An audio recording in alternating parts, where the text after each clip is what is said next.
paraît que t'as des propos intolérables. Où y a pas de tolérance. Enculé de ta race. I have come here to chew bubblegum and kick ass.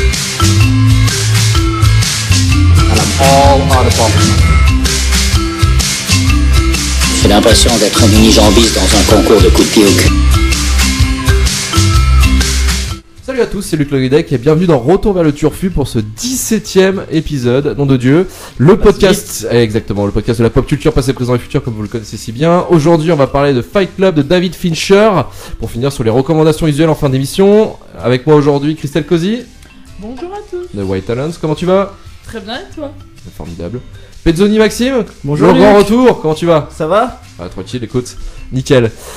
Pour aujourd'hui, également, je me permets de présenter des invités assez particuliers. Aujourd'hui, nous avons Hugo Poisson. Bonsoir. Bonsoir. Très sérieux. Sérieux, là, il y a 2 minutes. Ouais, grave, il y a 2 minutes, tu faisais le fanfaron. Non, c'est faux. Non, c'est faux. C'est pas moi. Donc, tu es réalisateur du court-métrage Nico. C'est ça. Exactement. Et tu es avec nous, avec toi, justement, tu amènes aussi ton acteur principal, Fabien Grenier. X-Man. X-Man dans le métier. Dans le métier. Bonsoir. Bonsoir X-Man. How are you today? Il parle pas très bien français. Je vais bien essayer de parler peu le français, mais je parle pas bien dans le micro. Je vais bien. Je m'appelle Fabien, j'ai 24 ans, je viens de France. Tu nous viens de Picardie. Je viens de... Ah, c'est ça l'accent. Quel homme. C'est très ironique, mais oui, je... Non, parce que ce qui est incroyable, c'est que Fabien, on n'a pas l'image, parce qu'on n'a pas d'image, logique, mais est assez massive. Et quand tu le vois à côté de Pezzo qui essaie de le vanner, je sais pas, t'as vraiment confiance, Pezzo. Je parle de rien, moi. Aucun risque.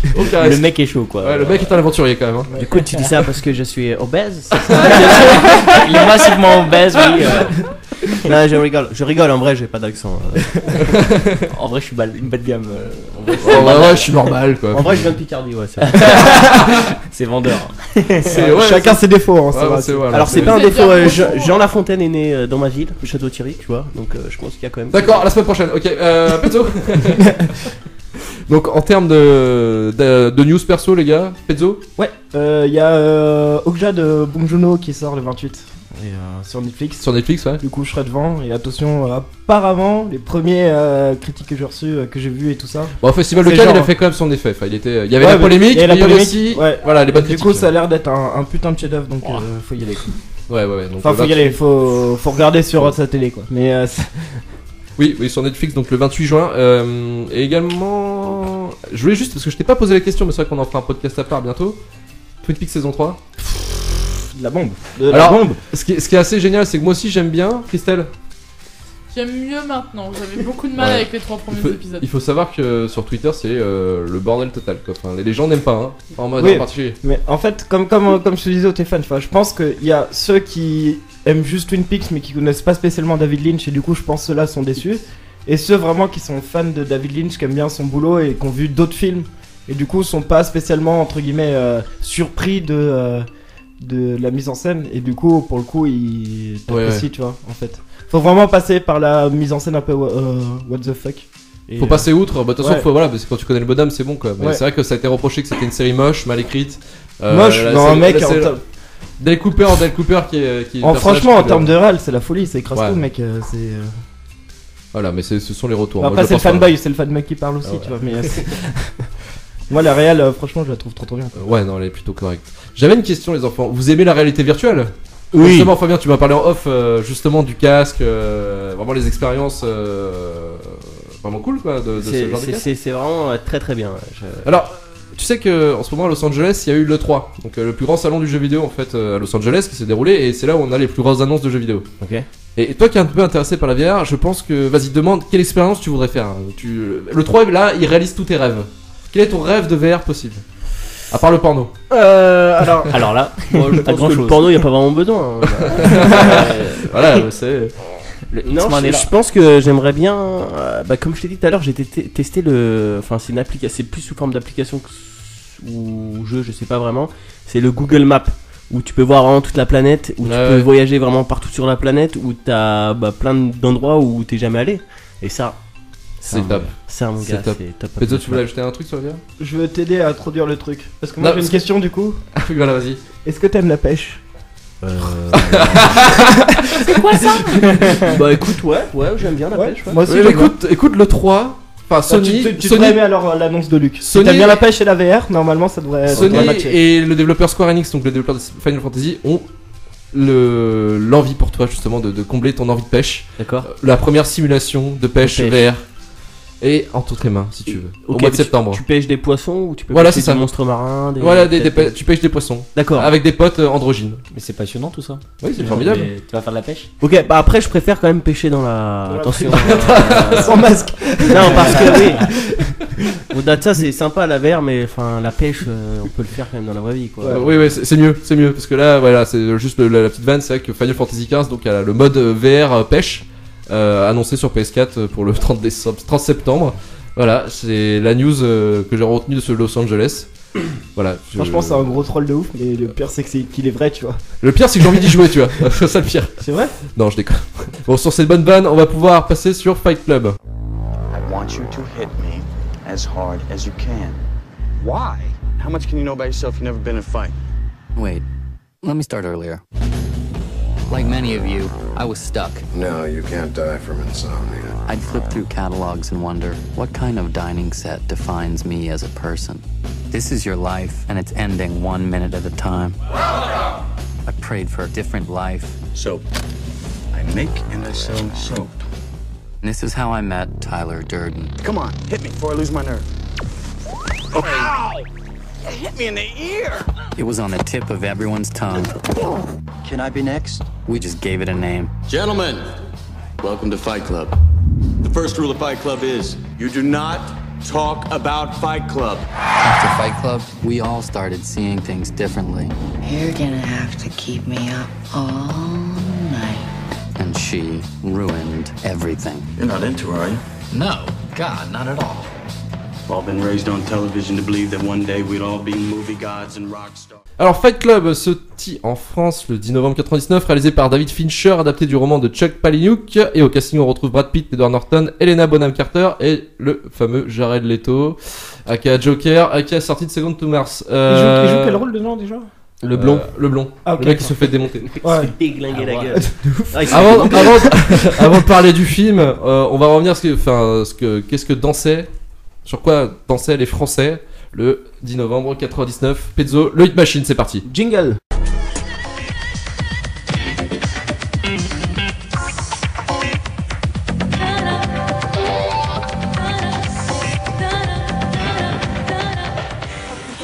Petit résumé du Hit Machine. Franchement, c'était un bon cru, mais faut se remettre un peu dans le contexte. Le podium est pas très bon, mais pas non plus exécrable, tu vois. En première place, on a Lou Bega avec Mambo numéro 5. Mais ça va, tu vois, il y a pire. Après, on avait. Vous vous en souvenez ou pas, les gars, de la chanson Mambo 5? Ah ouais, mais c'est terrible. Oui, je vois. Tu fais pas bien, mais. Il y a l'idée. Il aurait essayé. Non, là, parce que là, c'est vrai qu'en fond, il y aura la musique, mais là, c'est vrai que là, sur le plateau, non. Heureusement. Nous n'avons pas les moyens techniques. Mais voilà, c'était ça, et c'était. Donc, du coup, en premier, en deuxième, on avait Tina Arena avec Aller plus haut. Franchement, à l'époque, on n'espérait pas, tu vois. Genre, on ne voulait qu'une chose, c'est qu'elle avait pas plus haut justement. Et ce qui est cool, c'est qu'elle a pas dépassé la deuxième place. Donc ça, c'est une bonne chose, tu vois. Connard. Et en troisième position, on avait Blue de FL65.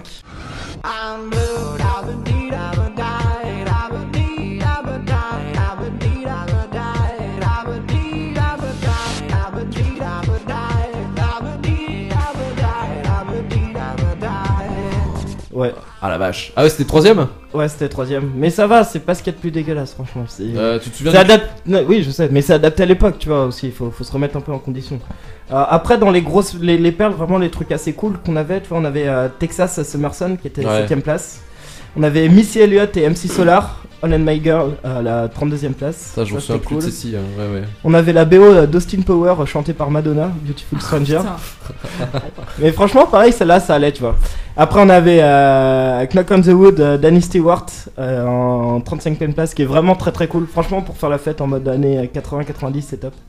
Et surtout, on avait Narcotic de Liquido en 43e place, qui était vraiment trop trop cool. Et c'est une chanson que j'adorais et que j'avais complètement zappé et en me refaisant tout le top 25, tout le top 50. C'est ça l'intérêt de refaire le top 50 avec du coup en fait je me suis dit ah putain ouais c'était trop bien tout machin, je me suis écouté après toute la journée et c'est une sorte de petit rock un peu rock alternatif, c'est un peu à la The Weezer, Cardigans et tout ça et ça fait plaisir, tu vois, genre on avait quand même un peu de goût, tu vois.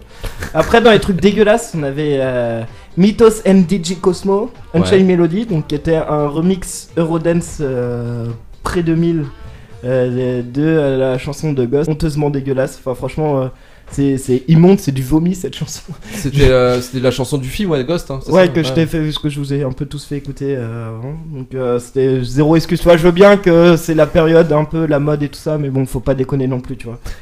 Après on avait Zebda avec Tomber la chemise. Alors juste Mythos, Unchained Melody était 14e place. Après Zebda, donc Tomber la chemise qui était en 11e place. Du sentiment autant que les voyous attendent qu'on allume un méchant boucan et que surgisse de la scène des volcans. On a tombé la chemise. Oui, moi j'ai tombé la chemise. Oui, moi j'ai tombé la chemise. Non, je crois que ça va pas être possible. Oh là là. Et on a aussi Oiseau, la manivelle à la 28e place. Et ça, c'était pareil, honteusement dégueulasse. La manivelle, je me souviens plus ce que ça fait. Ah, ça fait un truc comme ça, toi. Et moi, pendant ce temps-là, je tournais la manivelle. Et moi, pendant ce temps-là, non, c'est pas breton. Insulte pas la Bretagne, s'il te plaît. C'est connard de Normand encore, ça. Ouais, c'est clair. Et ouais, donc ça, c'est niveau navet quand même, on était bien servi, tu vois. On avait un beau petit truc bien dégueulasse. Après, à noter aussi, on avait Alice DJ Better Off Alone qui était plutôt pas mal. C'était l'Eurodance, pas ouf, mais bon, c'était l'époque, tu vois, c'était moins pire que Unchained Melody qui était à 8ème place. Dans la même veine, on avait un remix de Bob Marley par Funkstar Deluxe. Et c'était Sun is Shining. Et franchement, je l'ai réécouté, c'était plutôt cool, tu vois, qui était en 15ème place. Après, hashtag Alex, si tu nous écoutes, il y avait les Destiny Childs avec Bills à la 26ème place. Wow. Toi qui es fan de Beyoncé, tu vas kiffer. Et aussi, bon bah voilà, aussi à noter David Hallyday. Tu ne m'as pas laissé le temps à la 14ème place. Merci pour cette machine. Niveau politique et fait d'actualité, Christelle, qu'est-ce qui se passe en France à ce moment-là? Alors en 99, il se passe, on va dire, 3 gros événements. Bon, le premier, c'est l'arrivée de l'euro, même si c'est officiellement en 2002 que ça a commencé vraiment à circuler. Disons que la monnaie telle qu'elle a débarqué en 1999. Donc début d'année, c'est la première réunion du coup, la première introduction en bourse de l'euro. Donc gros bordel sur les marchés financiers. À côté de ça, du coup, il y a toutes les histoires effectivement de conversion. Il y a les tout premiers billets et pièces qui commencent à rentrer en circulation. Tout le monde, je sais pas si vous vous souvenez. Enfin, en tout cas, ça, je me rappelle bien. Genre, je devais avoir effectivement 6 ans. C'était en 2000. Enfin, bref, dans cette période. On avait des petites pochettes avec les tout premiers billets de 5 euros, 10 euros, pièces de 2 euros, etc. Et je me souviens, moi j'étais émerveillée avec ça, et du coup c'est là que ces pochettes ont été distribuées. Et j'aimerais juste revenir dans le temps pour en garder une. Enfin bref. Donc voilà.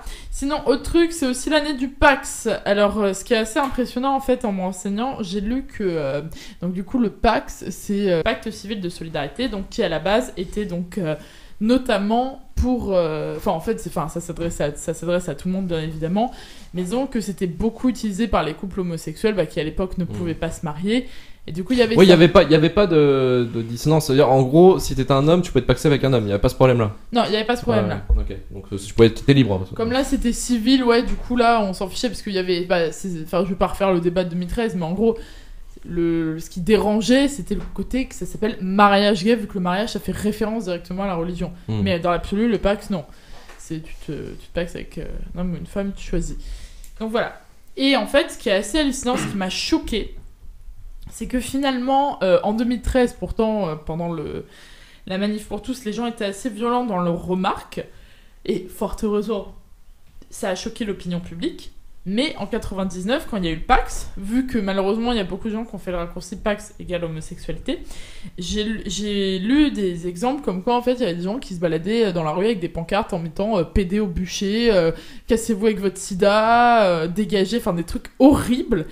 Et d'un côté ça me rassure qu'en 2013 les gens étaient moins violents et que ça choquait, parce que je me disais mon Dieu, en quasiment 15 ans, heureusement que ça a évolué.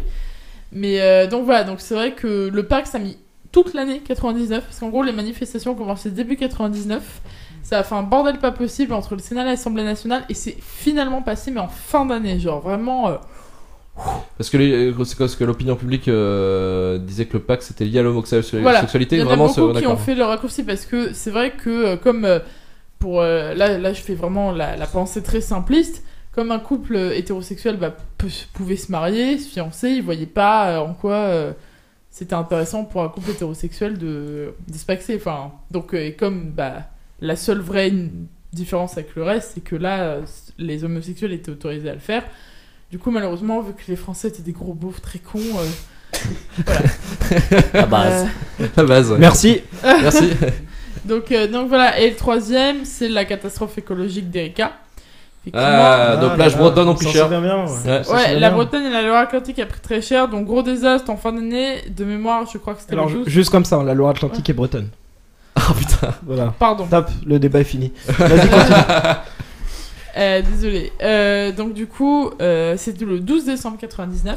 Donc effectivement, grosse marée noire du coup sur les plages, effectivement, donc qui a été un gros désastre. Ça met des années à disparaître. Et merci Total.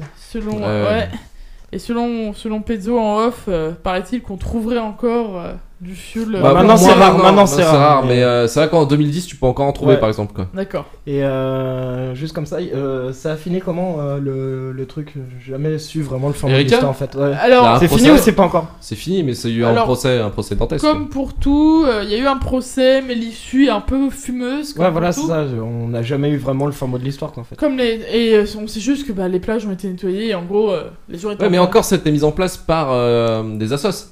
Ouais, c'était bénévole. Hein. Et d'ailleurs, ah oui, si, il y a un autre truc aussi dans le genre catastrophe, je fais un aparté. Il y a aussi un gigantesque incendie du tunnel de Mont-Blanc qui avait provoqué la fermeture. Ah, c'était la même année ? Ouais. Et en fait, du coup, putain. il y a beaucoup de gens qui remettaient en cause, du coup, justement le système du Mont-Blanc, puis après, du coup, des chalutiers. Ouais, mais ça a été refait maintenant, c'est super sécure. Enfin, ouais.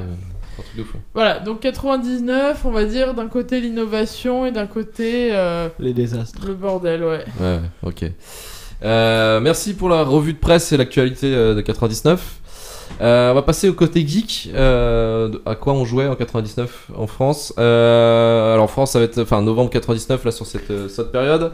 Pokémon Rouge et Bleu en France. Jaune qui sort, non ? Non, jaune c'est un peu plus tard. 2001 voilà, c'est ça. Là en 99 novembre, c'était la sortie donc de la version Rouge et Bleu sur Game Boy de Pokémon. On avait également donc Pokémon Or et Argent mais au Japon. C'est-à-dire qu'en fait au moment où nous on avait reçu les premières cartouches de Pokémon, au Japon, il y avait la Or et Argent qui vient de sortir en fait. Donc on était toujours un peu à l'arrache. Vous avez joué à Pokémon quand vous étiez gosse, non ? Mais grave, gros. Non. Même encore aujourd'hui, j'y joue. Hein. Ouais, pareil. Sérieux ? Ouais, j'ai jamais été fan de Pokémon. C'est la base des bases, des bases. Moi, c'était Yu-Gi-Oh, mec. Oh merde. Yu-Gi-Oh, les gars. Genre, j'avais Dragon Blanc aux yeux bleus. Mec, c'était terrible. Piège, c'était incroyable. Ah ouais, je niquais tout le monde, ouais. T'avais Exodia le mais t'avais Exodia le mais non, mais t'avais quoi ? Tu jouais aux cartes ou aux jeux Aux cartes. Non, aux cartes, ouais. Ouais, j'avais pas l'argent pour m'acheter une DS. Tu sais, la GameCube, là, genre. Ouais, les consoles. De toute façon, j'avais 2 ans, c'était. À cette époque, ouais, tu m'étonnes.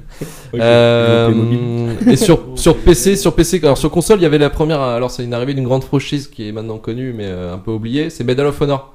Ah ouais? Ouais, donc la sortie du premier Medal of Honor. Ils avaient fait un volet à Saint-Nazaire, je sais pas si tu te souviens. Oui, c'était en territoire allié ou un truc comme ça. Ouais, il était pas mal celui-là, hein. J'ai joué, il était cool. Donc le premier Medal of Honor qui est développé par EA Games et DreamWorks. DreamWorks donc qui est le studio de Spielberg. En fait Spielberg, Medal of Honor vient de Spielberg, hein, l'idée du jeu. Okay. C'est en gros de refaire en fait un jeu basé sur le film Il faut sauver le soldat Ryan qui était sorti à peu près à la même période. Est-ce que c'était la même guerre entre Medal of Honor et Call of Duty non. que entre PES et FIFA?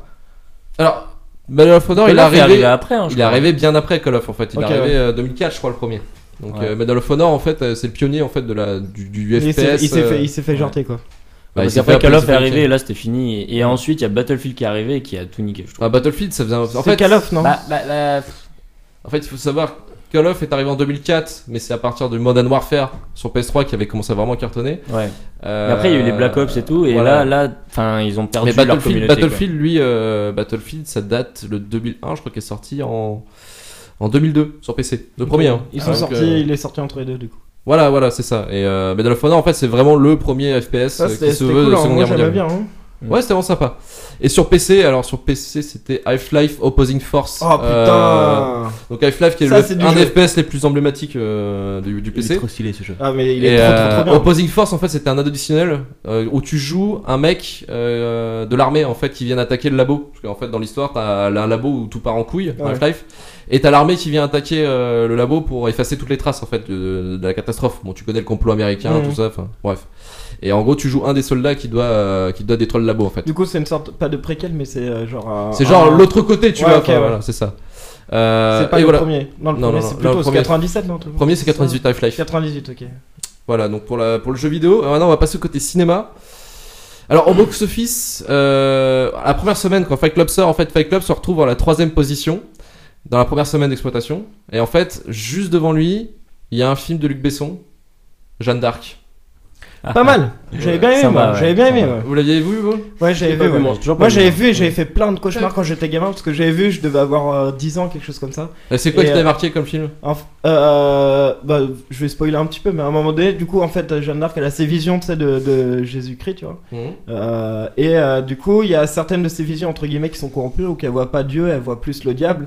Et le diable est représenté sur Jésus-Christ mais en mauvais. Et en fait, comment il représente le diable, c'est tu vois Jésus-Christ et tu vois du sang qui coule en fait de sa capuche sur son visage. Et genre cette image-là, tu vois, genre je m'en souviens encore, elle m'avait horrifié quoi à l'époque. Et c'est ça qui est bien dans un film, c'est quand ça marque, c'est que c'est réussi. T'as des scènes qui. Et c'est vraiment le film, tu vois, en soi, c'est la seule scène que je me souviens, c'est le moment où que c'est là justement que, en gros, dans l'histoire de Jeanne d'Arc, c'est là où que tout le monde commence à suspecter de sorcière.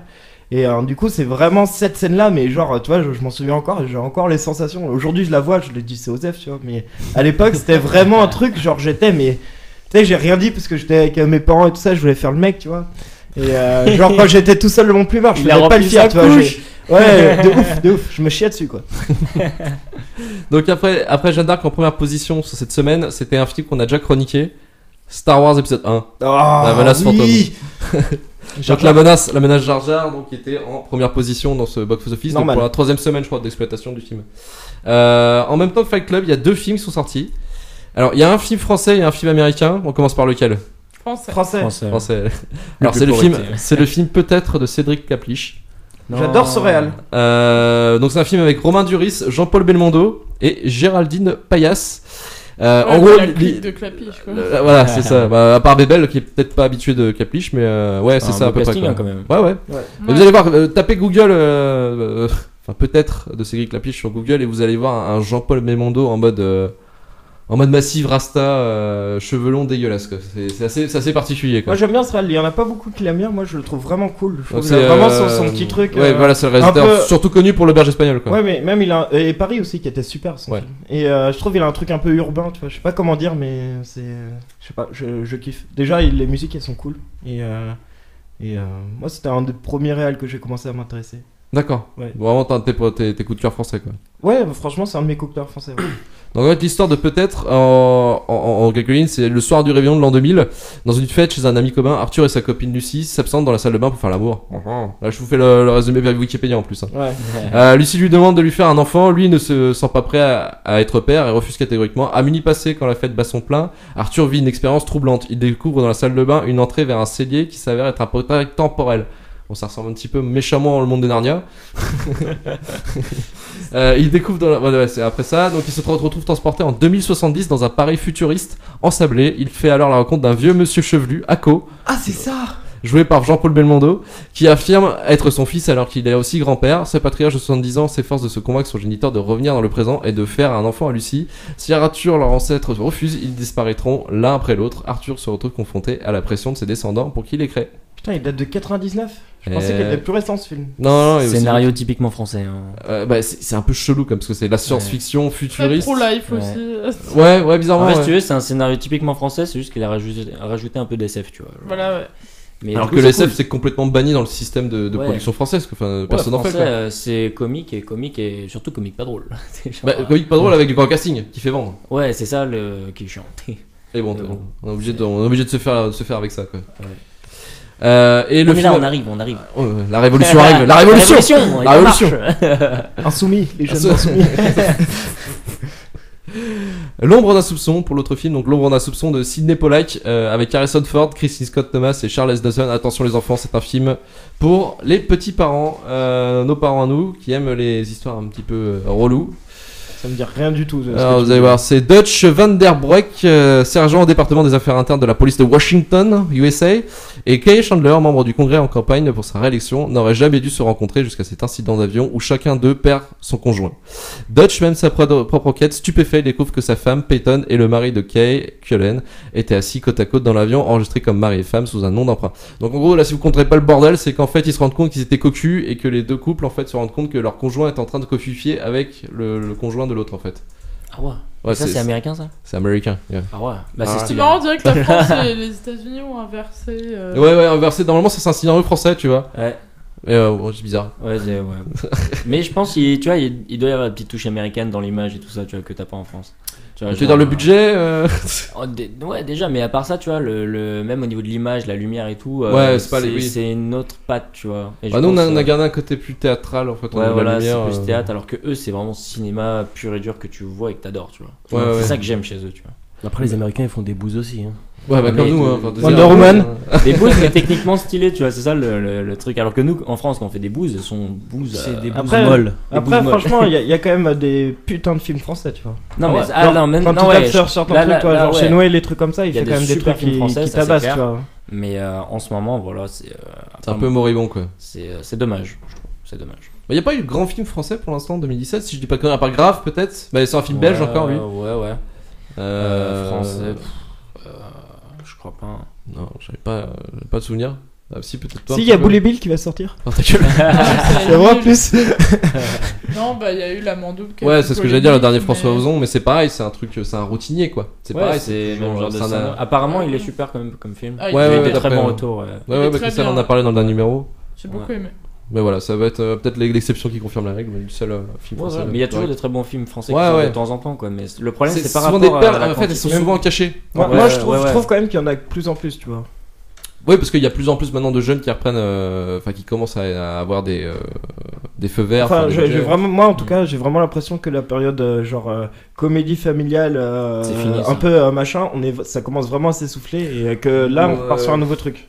En tout cas, chez les jeunes, par exemple, là, j'ai bossé avec quelques étudiants de l'école de Besson. Eux sont pas du tout dans cet univers-là et ils font vraiment des super trucs. Ils sont très jeunes et pour moi, c'est eux les prochains grands réalisateurs et ils font des super trucs vraiment et c'est pas du tout ils ont ce style un peu américain en plus et, parce que mais je pense qu'ils doivent apprendre de Besson voilà ils s'inspirent beaucoup des Américains. Moi ce qui m'énerve c'est que Luc Besson est très critiqué parce qu'il a un style un peu américain mais et tout le monde veut bosser avec lui parce que c'est Luc Besson et c'est là où tu vois les gens à quel point ils sont focus, tu vois, et ça me déçoit réellement des gens, quoi, de critiquer comme ça et de dire oh en fait t'as un petit place dans ton casting, vas-y je suis là, ouais voilà tu vois, je trouve ça dommage mais bon après Luc Besson n'a pas réellement non plus ses productions n'est pas vraiment dans notre cœur dans la rédaction. Au début t'avais des trucs cool quand même. Bah Léon, oui, genre, par exemple. Ouais, même Nikita, tu vois, c'était cool. Léon, Taxi, franchement, c'est une bonne truc. Voilà, il y a 5e élément, moi je suis pas fan, mais moi j'aime bien. Mais voilà, après c'est une question de style, tu vois. Mais ça reste des très gros films. Et il avait fait aussi Angela, qui était trop bien. Moi j'ai adoré. Ouais, voilà. Tout je veux dire, le mec, il a fait des super films. Ouais. Il fait des super films. Des réalisateurs comme ça, t'en as pas tant que ça. Hein. En France surtout non. Bah, c'est un peu lui, c'est un peu l'exception. Hein. Voilà, c'est Parce l'exception. qu'il a jamais de limite ni de. Il y a tellement de jalousie en France que du coup, vu que le mec a percé, donc forcément, on le crève dessus. Cela dit, ça me poussera pas à aller voir Valérian non plus, tu vois. Moi j'irai le voir. je C'est bah bon. Question de point de vue. Voilà, c'est toujours ça. Ouais. C'est toujours non, ça. mais je suis d'accord avec tout ce que tu as dit, mais c'est juste que le film en lui-même, pour le coup, me tente pas, même si ça avait été de quelqu'un d'autre. Mais dans l'absolu, je suis totalement d'accord avec ce que tu as dit par rapport à Besson. Là, on va parler d'un autre réalisateur qui est plutôt américain, donc David Fincher pour Fight Club. Les gars, vu que c'est les invités de bosser un peu aussi, est-ce que vous pouvez nous pitcher le film en 2 phrases? T'es chevable. X-Man. C'est toi le réel, hein, moi je. Je suis en figuration. Moi je veux bien. Hein. Je veux bien, mais. Vas-y, t'as l'air chaud. Sinon, en 2 phrases, tu m'expliques Fight Club. En 2 phrases. Putain, c'est chaud quand même. Alors, si tu veux, c'est un. Là, c'est comme si t'avais un producteur en face de toi, tu pitches le truc. Alors en fait, c'est un super film de divertissement, mais là, qui défonce la société. Ouais, c'est un peu ça. Ouais. Moi, je le résumerais comme ça en gros. Tu kiffes le film parce qu'il est génial, il y a de l'action, il se passe plein de choses, il y a de l'amour et tout. Et derrière, ça défonce la société. Et ça, j'adore, tu vois. Parce qu'en fait, t'as 2 types de scénarios en général. T'as le scénario qui est fait pour parler d'un sujet fort. Souvent en France, par exemple, c'est l'homosexualité ou des choses comme ça. Et toute l'histoire tourne autour de ça. Et c'est typiquement le genre d'histoire où tu te fais chier à mort parce que ça parle d'un truc. Et après, t'as le deuxième type de scénario. Le mec, il se dit, ok, je vais faire un scénario qui divertit les gens. Donc là, les gens vont adorer et tout. Et dedans, je mets plein de clins d'œil à plein de choses en rapport à la société, mais ce qui est etc. cool, c'est que c'est un peu Inception parce que c'est vrai que le film, c'est ça, il défonce la société par sa réal, mais il défonce aussi la société dans son scénario parce que le scénario aussi, c'est de défoncer la société, tu vois. Mais Inception, c'est un film qui est genre putain de kiffant parce que non, l'histoire je parle, est géniale. c'est l'effet Inception, c'est-à-dire qu'en fait, au niveau de la réal et au niveau du scénario, ça défonce la société. Ah bah ouais, c'est méta, c'est plus méta en fait. Ouais, c'est méta, ouais. Mais pour moi, tu vois, il y a toujours ces 2 types de scénarios et souvent tu remarques ça. Tu peux, quand tu regardes un film, tu peux le catégoriser assez rapidement dans ces 2 types de trucs. Donc tu sais si tu vas te faire chier ou pas, quoi. Non, mais en gros, moi je résume ça comme ça. Mais c'est peut-être dur, mais. Ouais, c'est pas con, mais c'est souvent. Tu le vois en fait, moi, ça, ce qui marche souvent sur les films, c'est que si les 15 premières minutes. Ouais, c'est pas, ça joue beaucoup ces 15 premières minutes. Si les 15 premières minutes sont mauvaises, laisse tomber. Ouais, c'est compliqué d'accrocher. Je perds toute l'attention en fait. Et tu regardes, il y a beaucoup de films qui commencent du coup par une scène très forte. Ouais. Et tu dis, oula, pourquoi il y a ça? Comment c'est arrivé là? Et après, t'es accroché pour toute l'histoire parce que tu veux savoir pourquoi ils en sont arrivés là, tu vois.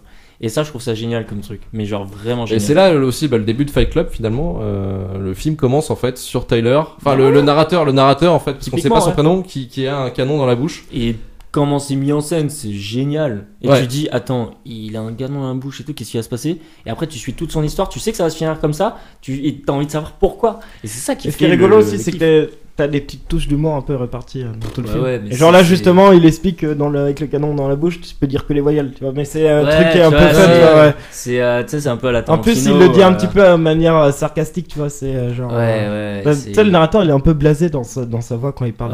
C'est génial. Et du coup, ouais, en fait, ça commence comme ça, c'est qu'il raconte son histoire, en fait, pourquoi il en est arrivé là. Ouais. Et c'est là où on arrive sur un flashback, en fait, où on arrive sur le narrateur, parce qu'en fait, on n'a pas le prénom du gars. C'est assez dingue, en fait. C'est que il commence en fait son histoire. On apprend qu'en fait il est un petit peu dépressif, quoi. Enfin, il est comme tout le monde. Il est intégré dans sa société, mais il en a marre, quoi. Comme la plupart des gens en soi. Ouais, c'est mais ça. il le cache, c'est tout. Comme la plupart des gens. Voilà, c'est ça un petit peu. C'est ça l'idée en fait de l'histoire. C'est ça. C'est un mec. Mais qui c'est qui va raconter un petit peu l'histoire du film, Pezzo? On arrive sur le Tyler. Ouais. Est-ce que vous connaissez Tyler? Du coup, ils disent pourquoi tout le monde. Enfin, le narrateur dit pourquoi tout le monde me demande ça. Ça commence par cette fille. Donc, du coup, qui est Helena Bonham Carter. Ouais, j'aime fait, beaucoup, hein. C'est une bonne actrice. Il la croise, parce qu'en fait, il la croise dans des assos. Ouais, mais ça, tu le sais pas encore, en fait. Ouais. Et du coup, en fait, il réfléchit, puis il se fait ah non, c'est pas à cause de. Enfin, ça commence pas avec cette fille, ça commence à être encore plus loin. Et du coup, on voit Bob. Monsieur avec les tétés, quoi. Et, non, ça commence par la fille, puis Bob. Ouais, voilà. Après Bob et après la fille. Ouais. Et en fait, du coup, on apprend que le narrateur, du coup, est insomniaque et que de fil en aiguille, il va assister à des cours de comment dire. C'est des associations Ouais, en fait, de malades. Un petit peu comme les alcooliques anonymes et tout ça. Ouais, sauf que c'est des gens qui sont concentrés sur une certaine maladie. Exactement. Là où il y a Bob, c'est ceux qui ont des problèmes avec les testicules. Ouais. Et du coup, en fait, il se rend compte qu'en assistant à ces séances, il arrive à dormir. Donc Ils sont il vivants. redort. Ouais, Ils voilà, sont ça. vivants surtout parce que les autres vont beaucoup plus mal que lui au final. Ouais. Il se rend compte Et que vont lui. potentiellement mourir. Exactement. Tout ça, en fait, il se rend compte qu'il a de la chance. D'être et que en vie. du coup, ça lui donne envie de vivre. Mais il a besoin, c'est comme une drogue après pour lui. Ouais. Ouais, c'est ça. Mais c'est super intéressant de traiter cette manière-là, de manière psychologique, des gens dans la société, tu vois. Et je suis sûr, hein, mais qu'il y a quelques personnes qui ont essayé de faire ça après, à la sortie du film. Je pense. En fait, qu'il y a des gens qui ont je crois que essayé. c'est toi, tu m'as dit, il y avait beaucoup de clubs de baston après ce Ouais, film. par exemple, à la sortie du film, il y a eu plein de clubs de baston qui sont créés dans la rue et tout ça. Et, c'est super drôle, quoi. C'est des anecdotes. Il y en a qui disent, ouais, viens, on va se battre. Ouais, vas-y. On va se taper, mon gars. On va se taper, on va kiffer. On va aller dans un sous-sol, dans un Franchement, bar. quand tu mates le film, t'as envie de le faire, tu vois. Ouais, et après, tu dis, en fait, ça fait mal. Ouais. Ouais, c'est ça, ouais, tu dis putain. Justement, ouais, quand Jared Leto se fait défoncer la gueule, là, tu dis, oh, en fait, non, je vais peut-être pas le faire, quoi. Et vous savez que, justement, on parlait de Bob, parce que du coup, moi, je me suis pas mal concentrée sur toutes les théories qui est autour de Fight Club. Putain, il y a vraiment à boire et à manger. Oh là là. Mais disons, justement, sur Bob, il y a une théorie. Alors, sincèrement, la personne qui a trouvé cette théorie, je sais pas comment elle en est arrivée à cette conclusion qu'en gros, donc, en fait, Bob aurait un rôle beaucoup plus important qui lui est attribué. Il a déjà un gros rôle, hein, dans le truc, hein. Enfin, un gros rôle. Tu sais, il a beaucoup d'apparitions. Oui, mais je veux dire vraiment dans le sens où il est carrément un pilier du scénario, quoi. Ok. Et parce que là, en soi, il serait là ou pas là, ça changerait rien de l'histoire, je veux dire. Enfin. Moi, je sais pas trop, parce que du coup, je trouve en fait Bob, il sert un peu d'illustration à l'évolution de l'histoire. Oui. En fait. En fait, il y a. Parce que du coup, pour moi, c'est un peu genre entre guillemets le modèle pour voir un peu où en est l'état d'esprit du narrateur. C'est-à-dire qu'au début, tu vois, Bob, il est mal comme le narrateur, et après, tu vois, genre, je me souviens plus vraiment pendant tout le film, mais genre à la fin, par exemple, Bob il meurt. Et du coup, en fait, là, le narrateur, il commence à partir en couille et tout ça, tu vois. Ouais, c'est quand il se prend une balle dans le crâne, ouais. Ouais. Un truc con sur le choix de Bob, à votre avis, pourquoi il est gros? Genre obèse. Pour faire l'américain moyen, non? Je sais pas. Pour faire l'américain, parce que ça se passe aux États-Unis, pour Ouais, faire ouais. l'américain obèse, pour critiquer ça aussi. Ah bah oui. Ah putain. Et, Du c'est coup, un je t'avais truc con, expliqué, hein, mais. Ouais, en fait, on parlait de Marla, donc la meuf de l'histoire, qui bouleverse un peu le petit train quotidien en fait, du narrateur. C'est quand dès qu'elle arrive, lui il est complètement bouleversé, et c'est là en fait où il reprend ses phases d'insomnie parce qu'il y a une fois qu'il peut pas être lui-même pendant les périodes des assos en fait, et là il reprend ses coups d'insomnie, donc il reprend encore à déconner. Je sais pas si peut-être vous l'avez pas revu récemment, mais vous savez quand on le revoit et qu'on connaît le twist, on voit des images de de Tyler. Ouais. Des images de subliminales de Tyler. Ouais. Même t'as plein de détails qui. T'as sa bite hein, aussi qui apparaît. Hein. Oui. Ouais. Bah, c'est à la fin ou c'est non, c'est à au début. la fin. Non, c'est Au à la début, fin, il y a aussi, au début quand il fait le cinéma. Ouais. Ah oui, quand il explique. Et à la fin aussi. Et à la fin. Le cut final, en gros, c'est. la bite de- Exactement, ouais. exactement. Et justement, en fait, il rencontre Tyler au moment où il doit aller dans une conférence à la con encore, d'assurance, je sais plus trop quoi, et il se rend compte qu'il recroise un mec un peu farfelu, et il se rend compte qu'ils ont la même mallette. Et là, ils commencent à discuter, et le Mais mec il Tyler, tu le présente. vois bien avant. Hein. Ouais, tu le vois plusieurs fois de Tu toute le façon. croises dans les escalators, ils se croisent comme ça. Oui. Ouais. Mais c'est comme si en fait, c'est filmé dans une façon comme s'ils étaient en fait la même personne. C'est juste un split screen, quoi. Exprès, Voilà, c'est ça. C'est trop stylé. Hein. C'est trop stylé. Mais j'aimerais bien tu viens revenir de tout sur, spoiler, là, sur merde. Bob. Sur Bob, en fait, surtout c'était l'ami en fait de Tyler, si on peut l'appeler comme ça en fait. C'était vraiment son seul ami. Vrai, ouais, C'était son seul vrai ami, hein, si tu regardes bien. Et parce que Marla, c'est son double en soi. Hein. C'est aussi son double. Hein. Regarde, elle vient dans les mêmes trucs que lui, pour les mêmes raisons que lui. Elle est dépressive. Enfin, c'est exact, c'est les deux mêmes personnages. Hein. Dans les En deux plus cas, c'est les deux mêmes. sinistre, mais oui. Je sais pas si vous avez remarqué, mais il me semble, hein, je suis pas sûr, mais dans le plan de fin où ils se tiennent la main en plan large, il n'y a pas l'ombre de Marla. Je dis ça de mémoire, je suis pas sûr. Hein. Mais il y a une théorie comme quoi, hein, c'est vrai que Marla en fait. que Marla, c'est serait, aussi dans son imagination. Ce serait un peu un fantôme, quoi. Ouais. Et c'est mortel. Ouais, donc du coup, il rencontre en gros Tyler. un mec dans l'avion, ouais, Tyler. Il se présente. Il se présente. En revenant chez lui, il se rend compte que son appart a T'as brûlé. pété, Ouais. complètement explosé, ouais. Et du coup, il l'appelle pour dormir chez lui en fait. Bah, En gros, c'est il ça. en fait, non, il l'appelle pas pour dormir Ouais. chez lui, il l'appelle pour aller boire un coup. Pour aller boire un Ouais, coup. mais Et avec juste une après- arrière-pensée. Voilà, mais juste après le boire un coup, il fait qu'est-ce que tu voulais faire en fait, tu voulais me dire, enfin il lui fait encore que t'as pas de couilles pour demander quoi. Ouais, c'est ça. Et, En et fait, du c'est- coup, c'est là entre guillemets que commence réellement le scénario. Et Ouais. là, on est déjà à 20 minutes de film, tu vois. C'est un film qui est vachement long quand même. Ok. Et Ouais, mais le début est très bien rythmé. Tu te fais pas chier, ouais, hein, ouais, même non, au non. début, tu te fais pas chier. Non, non, là, pas au c'est début, clair. mais ce que je veux dire, c'est sur tout le film, ça a compté vraiment avec le temps, quoi. C'est ça que je veux dire. Mhm. Ah, mais il le est temps vraiment bien, devient- il est vraiment bien ficelé, hein, parce que c'est pas évident de raconter une histoire comme Ouais. ça. hein. Ouais. Et Bah, et du il faut- coup, en fait, il faut savoir qu'au début, après de la première version du film, il y avait pas la voix off. Ouais. Il y avait Du coup, pas ça doit tout changer. hein. Et le film était enfin sur les phases de test en fait, sur les parce qu'aux États-Unis ils font beaucoup de ça. Ils font des phases tests en fait, des tests de film, pour voir si ça marche ou pas au public avec des public tests. Et en fait, bah, ils se sont rendus compte que le film était trop dépressif sans Ouais. la voix off. Et du coup, la voix off ça permet d'ajouter un peu d'humour quoi. Mais surtout Et, que, pardon, excuse-moi, justement pour les films tests, un film n'est autorisé entre guillemets à sortir en salle que s'il a obtenu au minimum une note de 90 sur 100. Sinon, on estime qu'il est nul. Ouais, je veux voir la gueule de ceux qui ont dit pour Suicide Squad, ok ça passe. Oui, clairement, oui. et, Business is business, les gars. Ouais. et du coup, ouais, l'histoire vraiment en tant que telle du film, elle commence là, à cette scène-là, où tu lui dis, bah en gros, Tyler lui dit, ok, je veux bien te loger, mais par contre, tu dois me foutre une droite. Et du coup, en fait, il lui faut une droite, Tyler Et- répond, etc. ouais. Et en fait, les mecs, ils se tabassent. Ouais, ils se tabassent, mais genre, ils kiffent le moment, tu vois, ils kiffent la vibe. Et voilà, je vais passer la main. Ouais, moi il y a un truc que j'ai particulièrement bien aimé, c'est le fait, enfin, quand on commence, en fait pour moi c'est le moment du film où on commence à avoir un premier doute, on se dit c'est quand même très bizarre, c'est que à partir du moment où Tyler et j'oublie toujours comment elle s'appelle, Elena Bonham Carter. Marla. Merci Ouais. Marla. Commence à s'envoyer en l'air, etc. Et que déjà de un, ils sont jamais dans la même pièce quand il y a le narrateur. Mm. Que en fait puis pareil, genre elle appelle le narrateur, elle finit avec Tyler, enfin même pour moi si on n'a pas enfin si on connaît pas le twist de fin, pour moi c'est quand même le moment où tu commences à dire ok, il y a quand même un truc qui va pas, genre il y a en fait les incohérences sont voulues bien évidemment dans le but de faire douter le Ouais, mais spectateur. t'as un doute comme quoi c'est pas. Ouais, tu dis il y a un truc qui est pas clair là, enfin tu sens en fait que tu t'es fait couiller. Mais en Là- fait, quand tu connais le twist, tout le long du film, t'as plein d'indices comme ça. Ah tu bah vois. oui, mais même je trouve que même je me souviens sans la première fois que je l'ai regardé, il y a un truc qui faisait. En fait, c'est à ce moment-là que j'ai compris que l'histoire avait un tournant chelou. Ouais. Genre, je savais pas du coup de quoi il en était, mais disons les incohérences sont tellement exagérées, tellement voulues que si tu te poses 2 secondes, tu te dis ok non, là c'est pas possible, ça va pas. Ouais.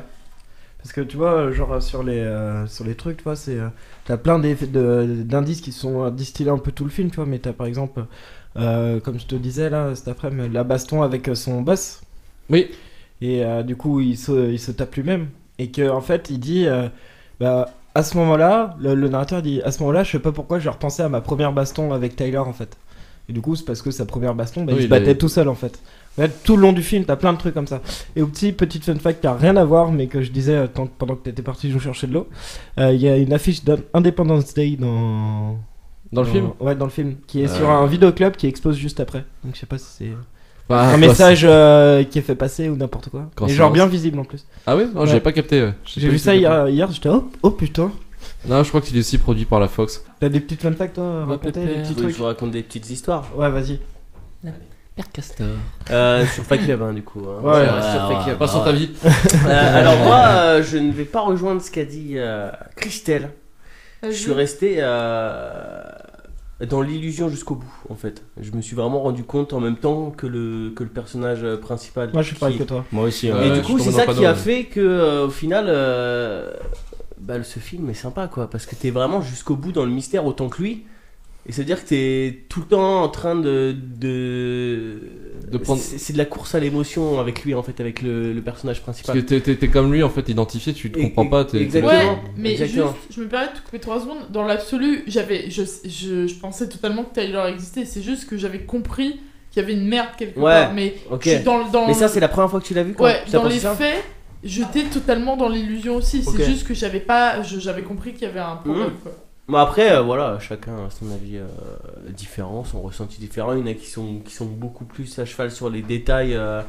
Il y en a qui sont plus à cheval sur le personnage ou sur. Enfin, il y a plein de choses qu'on voit. Bon, personnellement, quand je regarde un film 2 fois, tu vois toujours des différences, quoi. Ça, c'est obligatoire parce que peut-être tu connais déjà l'histoire, donc inconsciemment, tu t'accordes déjà sur les petits détails. Que ce soit les films bateaux comme OSS 117 aussi, parce que j'ai revu il y a pas longtemps et j'ai vu encore plein de détails. Ouais. Oui. Comme un mec en arrière-plan, t'as Jean Dujardin qui, je suis désolé, je fais une petite apartie, qui jette son chewing-gum. Le plan d'après, tu l'as, il monte en voiture et tu vois un mec marcher dans le chewing-gum en arrière-plan. Il y a plein de trucs géniaux comme ça. Ouais. Mais moi je l'avais pas vu, tu vois. Genre, c'est ce genre de choses que j'aime bien. Après, Fight Club, j'aime beaucoup ce qu'ils font en fait. Même si c'est très mal. Ah, tu veux dire les événements, ouais. De faire péter les banques, mais ça fout la merde dans le monde entier. Ça. Il y a un truc incroyable aussi, c'est le moment où il se frappe devant son patron. Ça c'est génial. C'est ce que je crois toute personne normale aimerait faire. Il l'a enculé, son patron. De ouf. Terrible. Tu le vois, il est genre la gueule en sang en train de siffler et pousser son chariot avec son ordi et tout ça. Mais en fait, ce qui est significatif dans cette scène, c'est que ce mec-là, il a enculé, mais bien profondément, le big boss de notre société actuelle, quoi, les patrons, quoi. Il l'a enculé, mais littéralement, quoi. Hein. C'est le mec, il a tout perdu. Il a perdu son travail, son salaire.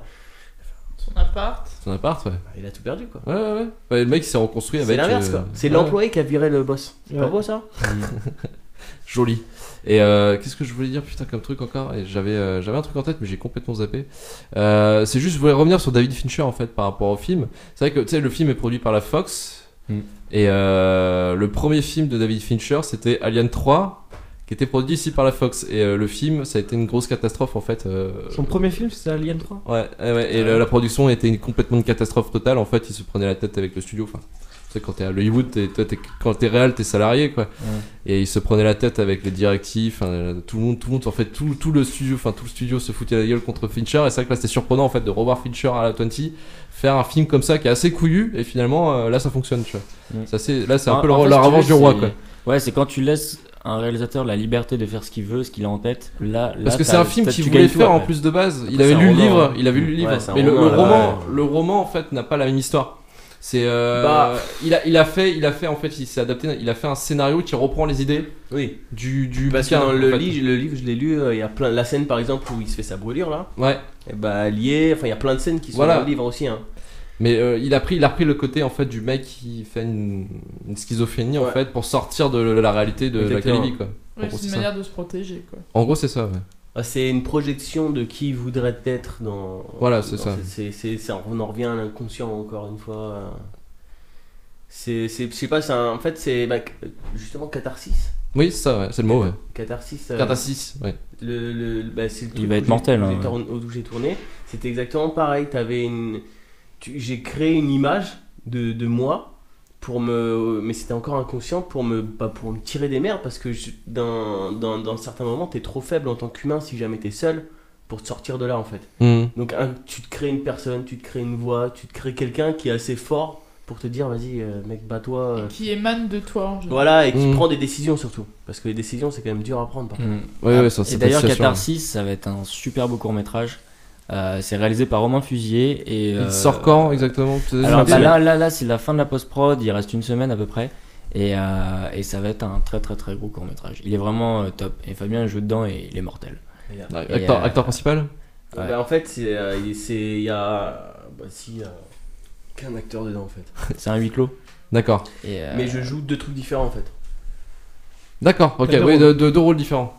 Je sais pas. Il laisse le mystère planer. Ouais, parce que ça fait partie de l'histoire, donc on spoil rien et tout. Je comprends. Mais c'est mortel et là du coup lui pour le coup il aura une tournée en festival qui je pense va cartonner. D'accord. Et nickel, donc il y a un petit côté Fight Club dans le film, dans le court-métrage. Ouais, mortel. Même l'univers de son court-métrage est top. D'accord. En plus, vous verrez quand il sortira, mais l'histoire de ce court-métrage est dingue. L'histoire de la préparation et tout, c'est vraiment n'importe quoi. C'est-à-dire même dans le making-of, tu veux dire? Ouais, parce qu'en fait, si tu veux, moi et Romain, de base, on s'était réunis, on devait faire un clip, genre avec des gens qui se font des free hugs. De base, on partait là-dessus. D'accord. Et après, on s'est dit, surtout Romain m'a dit, en vrai, c'est casse-couille. Et Parce que du c'était coup- quoi? C'était parti d'une vanne en fait le truc, non? Ouais, non, en fait, c'était pour une demande, pour un artiste et tout qui voulait faire un clip, et c'était ce thème-là, tu vois. Et après, vraiment, c'était pas trop son délire, moi non plus, je t'avoue. Mais du coup, il m'a dit, ouais, c'est chaud, on se fait un vrai projet, genre, avec une vraie histoire, un court-métrage et tout, et du coup, on est parti là-dessus. Mais c'est cool, de. Enfin, bon, on s'en bat les couilles en fait. Non, mais c'est bien, donc c'est bon à savoir quoi. Ouais, c'est cool. Mais voilà. D'accord, ok, ça marche. Donc en fait, finalement, le film Catharsis, enfin le court métrage que t'as co-réalisé aussi, non? Non, moi j'étais chef-op dessus. Chef-op, ouais. En fait, non, ouais, mais est parti finalement d'une idée d'un clip Free Hugs finalement. Et je pense que Catharsis c'est complètement différent que d'un Free Hugs. Ah, c'est. Ouais, totalement vrai. Ouais, comme quoi des fois les bonnes idées peuvent émaner de conneries pas possibles. Et c'est terrible en plus, c'est terrible. Ouais. C'est clair. Ça marche. Est-ce que quelqu'un a d'autres choses à ajouter sur le film que je puisse capter? Ouais, vas-y, Pedro. J'ai un peu commencé à m'intéresser au cinéma en partie grâce avec ce film-là. Ah, il y a eu d'autres, il y a eu Pulp Fiction et tout ça, mais celui-là, ça fait partie des premiers. C'est un des premiers films que j'ai maté, pareil, pour quand j'ai commencé à vraiment bouffer les films. Et je l'ai vu plusieurs fois déjà quand j'étais jeune. Enfin, j'étais plus jeune.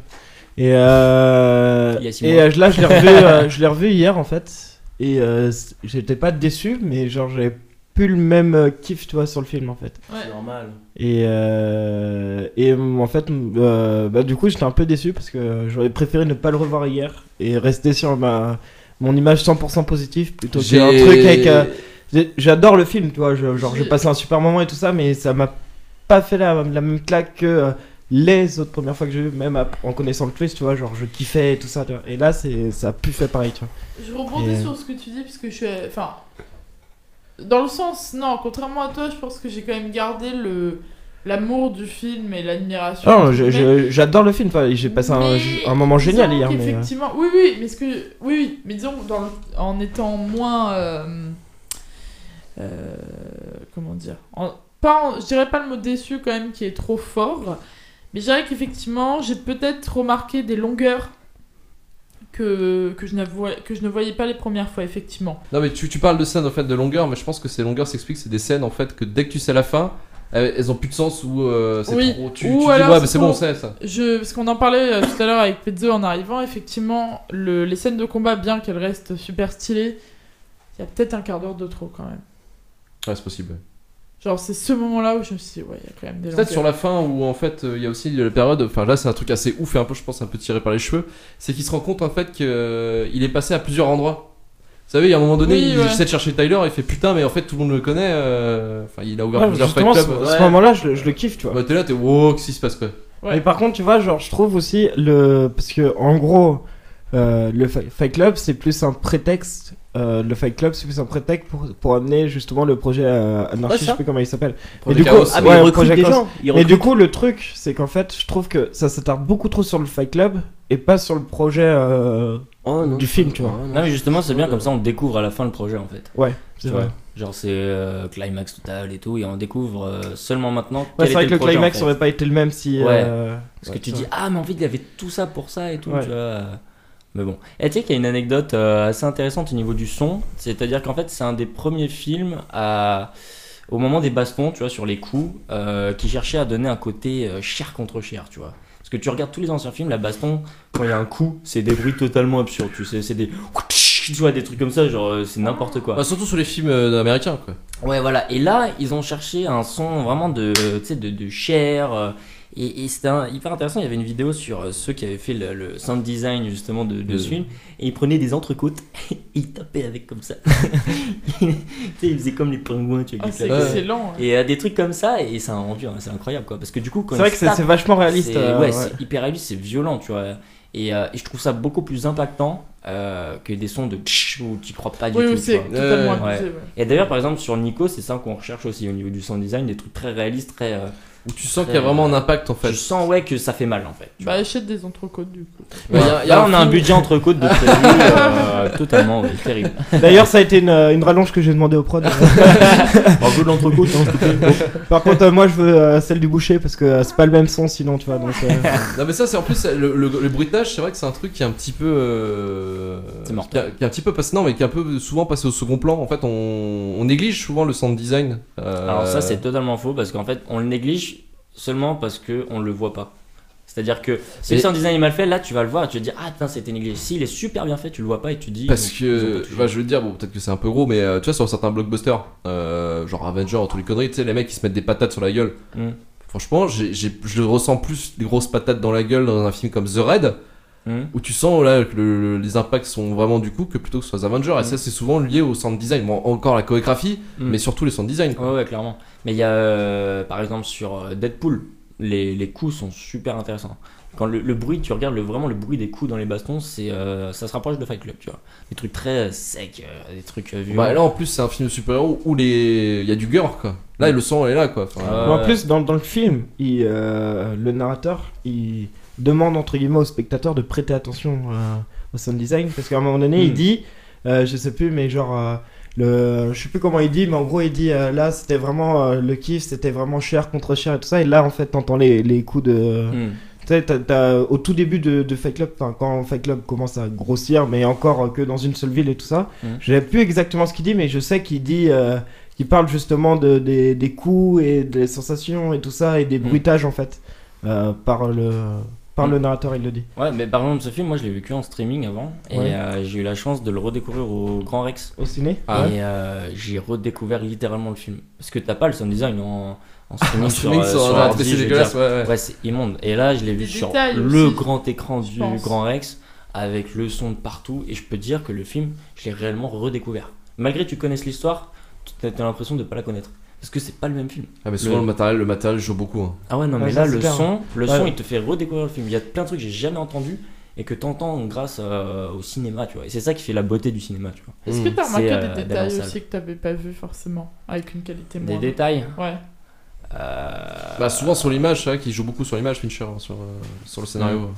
Des détails sur l'image, à quel niveau sur le son surtout peut-être. Non mais comme l'image est plus nette, plus grande, plus belle et que tu connais déjà l'histoire, est-ce que le fait de l'avoir vu en Grand Rex, ça t'a fait comme le son, t'as redécouvert le film d'un point de vue image ou là c'était vraiment que le son? Non, ça moins que ça quand même, parce que sur ordi tu retrouves on va dire l'essentiel.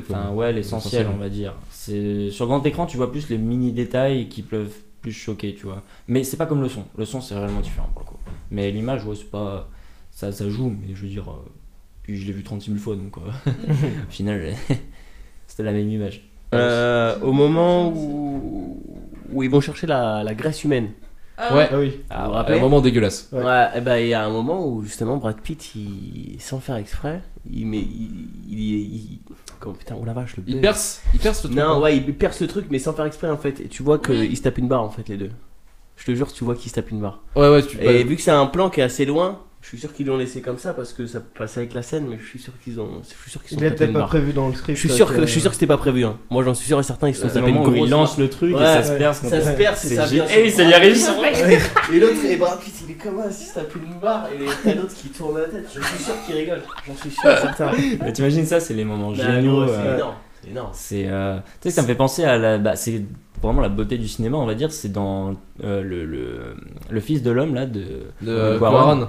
Il y a un très gros plan séquence où il va monter dans l'immeuble, etc., chercher le gosse et chercher le bébé qui redescend après. Ouais. Et au tout début du plan séquence, quand il passe dans le bus, à un moment il y a du sang qui gicle sur la caméra et il y a une énorme tache pendant tout le plan séquence. Et l'histoire, la légende raconte que Quaron à ce moment-là il disait putain mais coupez, il y a une tache de sang, on la refait direct et tout. Et le chef-op il disait mais non mais c'est génial, c'est mortel, c'est incroyable. Justement c'est du vrai, tu contrôles pas et au final ils l'ont gardé et j'ai trouvé ça magnifique, tu vois. Le fils de l'homme, c'est un film, c'est un chef-d'œuvre. C'est un excellent film, un très beau film. Sur Fight Club, je voulais juste du coup parler de la dernière théorie en date. Alors celle-là qui, contrairement à l'autre qui pour moi était vraiment un enfumage total, je me suis dit bon c'est pareil, c'est prise de tête, comme les 3/4 des théories qui existent, mais en gros donc c'est quelqu'un en fait qui dit que en fait le film est une double illusion dans le sens où nous on s'est tous arrêtés au fait que Tyler n'existait pas mais qu'en fait il existerait. Alors, honnêtement, sur celle-là, je préfère ne rien vous dire parce que allez la découvrir de vous-même. Parce que pour moi, elle est. Après, on y croit, on n'y croit pas. Moi, je reste très sceptique, mais disons, la lecture en elle-même de la théorie est aussi intéressante que la première fois qu'on regarde le film. Parce que ça... En fait, ça... C'est qui fait cette théorie, du coup? C'est des gens C'est comme ces nous. internautes. Non, mais où est-ce qu'on peut la trouver? C'est ça le truc, si on veut la lire. Si tu veux, je mettrai un lien, enfin j'enverrai un lien du coup en rapport. En gros, enfin tu tapes théorie Fight Club et en fait celle-là sort assez vite vu que ça a été la plus populaire de toutes. Où en gros, alors forcément j'ai trouvé que des gros extraits. Bon après si on s'amuse à rassembler tous les extraits, au final on finit par avoir le papier entier. J'ai pas trouvé l'original. Mais effectivement, ça montrerait en fait, en reprenant les éléments qu'on pense être des éléments d'une illusion, en fait, il y a une illusion dans une illusion. Et qu'en fait, depuis 15 ans, Feature se fout de notre gueule. Ouais, mais je peux dire quelque chose? Vas-y. Honnêtement, je pense pas. Parce que pour moi, c'est quand même assez clair à la fin. Ah oui, non, mais pour moi, je pense que le scénario est ce qu'il est. Mais c'est comme pour tout, il y a des théories. Sur à peu près tous les films, sur Fight Club est particulièrement un vivier de théories parce que complètement tu peux le retourner dans tous les sens. Moi je pense pas aussi, il y en a qui élaborent un petit peu des théories ah oui complotistes, des complots, tu vois. Illuminati. Je fais un aparté de 5 secondes d'ailleurs. D'ailleurs, si vous voulez parler de théories, mais genre de trucs vraiment pareil, c'est des trucs j'y crois pas du tout, mais je veux dire, tu dis ouais, ça pourrait se tenir dans une autre réalité, on va se dire. C'est les 5 théories sûres de Didi sur Oui sur YouTube, c'est archi bien. Voilà ma fin de parenthèse. Okay. C'était la Rocco cachée. Voilà, et non, honnêtement, je pense que s'il faisait un truc sur Fight Club, ça pourrait être très intéressant parce que je pense qu'il expliquerait bien mieux que moi toutes ces théories, vu que bon, il fait que ça depuis des années. Mais voilà, mais effectivement, celle du fait que Tyler existe, bon, encore une fois, j'y crois pas particulièrement, mais disons. Si c'est ça, c'est un génie. Il y a un autre truc intéressant, c'est qu'on sait à aucun moment le vrai prénom de monsieur Edward Norton. Oui, le narrateur. On ne saura jamais son prénom. Tu connais Tyler Durden, son double, mais lui il s'appelle pas comme ça. On ne saura jamais son nom. C'est comme dans Malcolm. Malcolm, tu connaîtras jamais son nom de famille. Ouais. Ah oui, bah oui. C'est No Name. Non, No Name. Ouais, un truc comme ça. Non mais No Name, ça veut dire pas. Je sais. Non mais attends, mais laisse-moi finir. C'est un troll. Non mais ils se foutent tous de ma gueule. C'est un troll parce qu'ils font exprès. À la dernière épisode, en fait, comment il s'appelle le grand frère Riz, non Riz. Non, le grand. Ah, comment il s'appelle ce con là? Ouais. Francis, du coup, qui fait tomber son badge d'employé et dessus il y a marqué Francis No Name. Et du coup, c'est un troll des réals pour dire en fait que le nom de famille de Malcolm en fait c'est No Name parce qu'il a pas de nom. Ouais, je suis pas d'accord. Ce que j'ai vu, je te jure, ce matin en fait, la vidéo de Malcolm et une interview de Malcolm, donc l'acteur, qui dit que dans un des premiers épisodes justement, il fait tomber un badge, mais non, c'est le dernier ça. Hein. Non, mais justement, il parle même pas du dernier. Il parle du premier où il y a sa mère qui a un badge où tu vois un nom, mais t'apprends que c'est pas son nom de famille. Quoi? Parle pas du micro. Ah oui, c'est vrai, je suis pas habitué. Et il explique qu'à aucun moment dans la série, même lui, il le sait toujours pas maintenant. L'acteur Malcolm, hein, il sait même pas c'est quoi son nom. Mais c'est un troll des trucs justement. Ouais, de toute manière, tu connais pas son nom. Ouais. Hein. Enfin, On va passer aux recommandations. Toi aussi, tu viens en Alaska. Tu connais les Olympiades esquimaux-indiennes?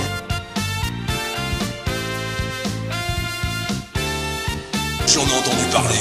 Tu dois être très fort dans la discipline mangeur de Mouktouk.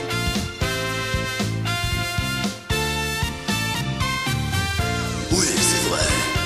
Mais il y a une autre catégorie dans laquelle j'excelle. Le tirage d'oreilles esquimau.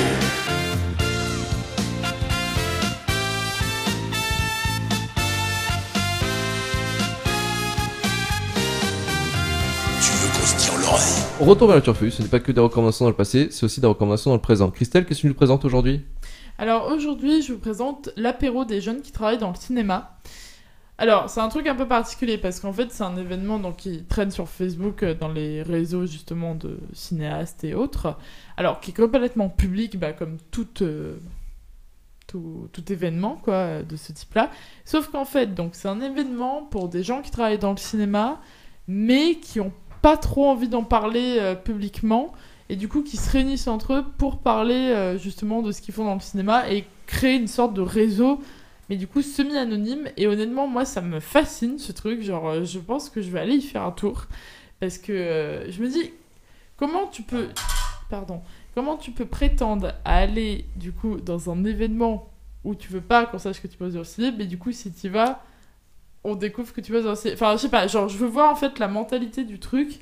Parce que j'ai lu la description 2 fois en me disant, mais C'est contradictoire un Ouais, peu, quoi. c'est un peu contradictoire, mais justement, je pense. Alors, sincèrement, je me demande, vu que c'est dans le ciné, je me demande s'il n'y a pas un troll derrière, si c'est pas une idée de tourne. Enfin, je sais pas, un scénario ou un truc comme ça, parce que j'ai trouvé ça tellement contradictoire que du coup, je verrai. Donc, si j'y vais, je donnerai mon avis, puis si je ne peux pas y aller. J'essaierai de récolter des. C'est vrai, c'est particulier. Donc ce serait pas alors peut-être une pièce de théâtre, je sais pas, genre ce serait un spectacle ou peut-être. Je sais pas du tout parce que pourtant j'ai vu plusieurs de mes collègues qui allaient, qui pourtant eux sont à l'aise avec le fait qu'ils travaillent dans le cinéma. Donc honnêtement je ne sais pas du tout à quoi m'attendre. Ok, et c'est quand déjà ? C'est fin juin. Alors j'ai l'impression qu'il y a plusieurs dates, mais en gros c'est dernière partie du mois quoi. Ok, ça marche. Pezzo, qu'est-ce que tu nous présentes aujourd'hui ? Ça commence par un T, ça finit par un S peut-être ? Ouais, Twin Peaks. Ah, le grand retour. le film, Fire Walk With Me, qui est la préquelle donc de la série. Ouais, qui est ressorti en 4K le 31 mai dans les salles obscures, et j'ai été le voir du coup. Et en fait, tu sais, je me souvenais, on l'avait vu ensemble avant l'épisode Twin Peaks, et ça m'avait pas plus marqué. Enfin, tu sais, c'était un bon film, un truc cool, mais genre, ça avait pas genre. Sans plus quoi. Ouais. Et du coup, en fait, j'ai arrêté vraiment en mode page blanche, j'y retourne, et j'ai kiffé de ouf. En fait, c'est un film qui est un peu charnière dans la filmographie de Lynch, parce que c'est le premier qui va un peu amener après tout le reste des longs métrages qu'il fera avec vraiment des fins ouvertes, des lapsus temporels, blablabla. Et du coup, en fait, c'est vraiment lui le point de départ à tout ce qui se passera après. Genre Mulholland Drive, Lost Highway, tout le bazar. Et du coup, il y en a beaucoup qui aiment pas ce film. Et comme la saison 3 de Twin Peaks, hein, finalement, je trouve que Twin Peaks Fire Walk With Me reprend très bien. Enfin, c'est la. Tu ressens le saison 3 de Twin Peaks. Quoi. Ouais, bah justement, je vais en reparler un petit peu après, du coup. Il y a aussi, c'est vraiment son film, vraiment le plus sombre, le plus malsain. Enfin, tu vois, genre. Même Lost Highway qui est assez violent et tout ça, tu sais, je le trouve un peu gentillet comparé à celui-ci. Mais vraiment, en fait, c'est le voir en grand écran qui m'a mais genre d'un coup ouvert les yeux, tu vois. Genre, franchement, c'était une grosse claque. Et je trouve que le film il prend vraiment tout son sens sur grand écran avec justement le son. Je reviens sur ce qu'il avait dit Hugo un peu plus tôt. Parce qu'en fait, dans le. Enfin. Lynch il fait beaucoup de la place du son elle est super importante dans son cinéma. Par exemple, tu vois, quand tu vois sur Mulholland Drive, au tout début t'as un téléphone qui sonne et t'as une réverbération sur le téléphone pour t'indiquer qu'elle est en rêve en fait, qu'elle est en train de rêver. Du coup t'as plein de trucs aussi dans Twin Peaks qui sont et du coup en fait ça a vraiment genre le son il a vraiment changé l'expérience de l'avoir justement en mode gros son restauré et tout ça. C'était vraiment top. Le film, il est bourré de symboles et en fait, justement, c'est un peu une clé pour comprendre une partie de la saison 3. Enfin, pour la comprendre, en tout cas, de ce que j'ai vu déjà.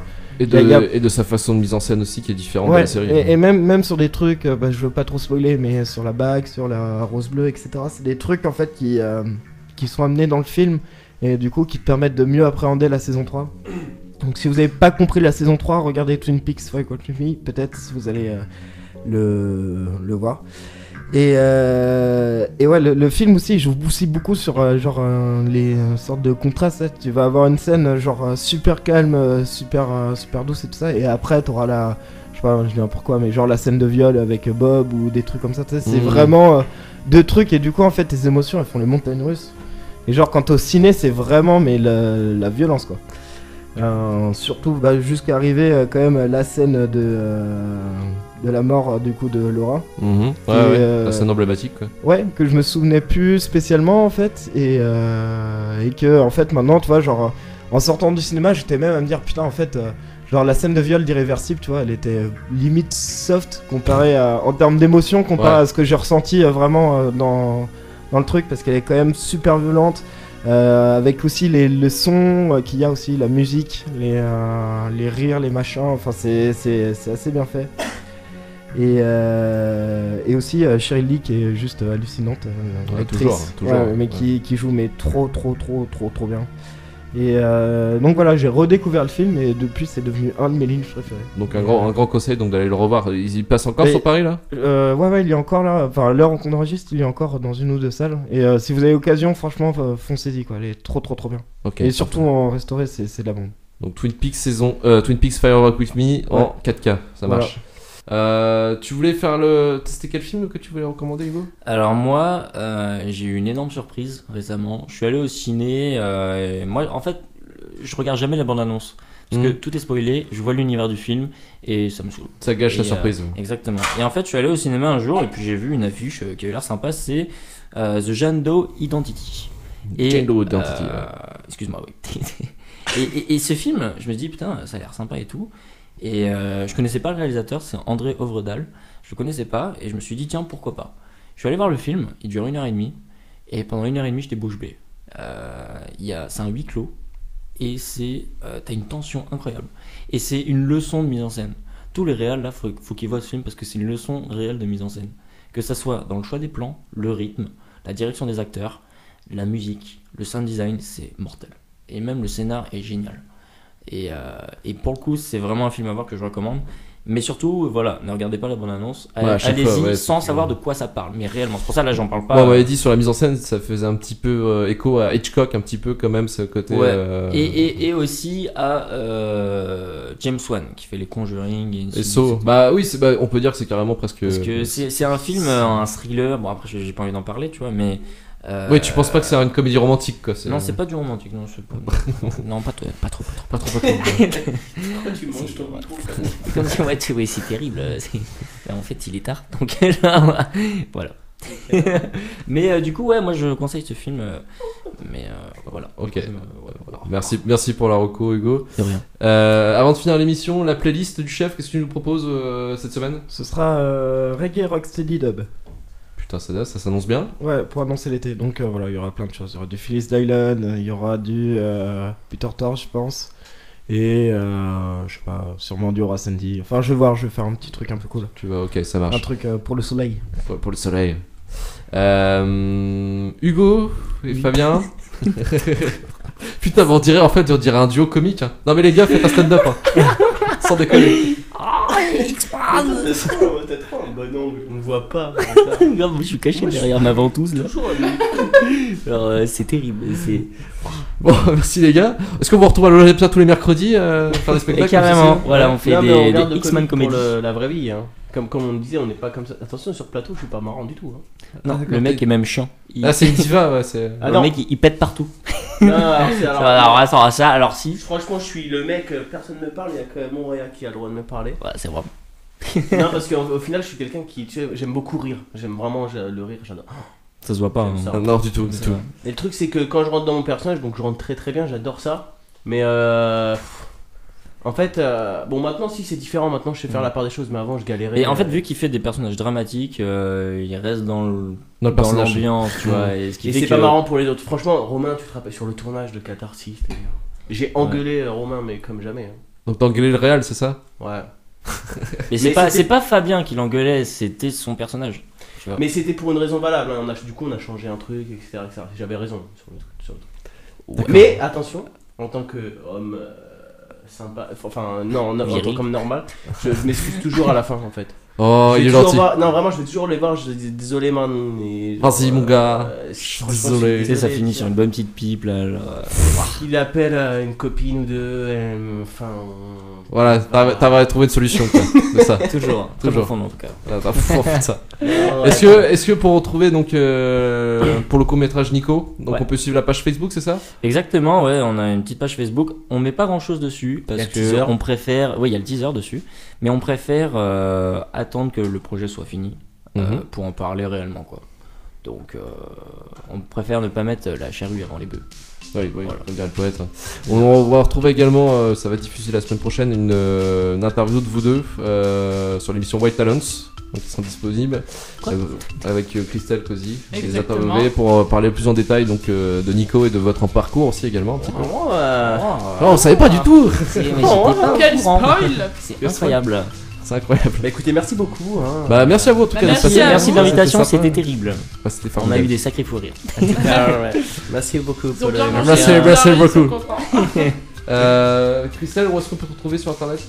Alors moi on peut me retrouver du coup sur Facebook sur la page Wild Talent Paris, sur Twitter Wild Talent, et on est en train de fignoler le site, donc je redonnerai l'adresse quand il sera nickel. À point quoi. Voilà. Ok, ça Super, marche. super. Pezzo Super relax. Sens critique à Capezzo. À Capezzo. Et moi on peut me retrouver donc sur Twitter avec Captain Corana, sur Sens Critique à Corana _ et pour retrouver l'émission, donc vous pouvez retrouver l'émission sur Facebook, sur Twitter, la page Retour vers le Turfu, pour vous envoyer des mails si vous souhaitez à hervéturfu@gmail.com. Et également, donc vous pouvez nous écouter sur SoundCloud, iTunes, Digipod et n'importe quel lecteur de podcast. Voilà, donc on vous retrouve la semaine prochaine pour une critique de Wonder Woman. D'ici là, bonne semaine à vous. Allez, ciao. Ciao. Ciao.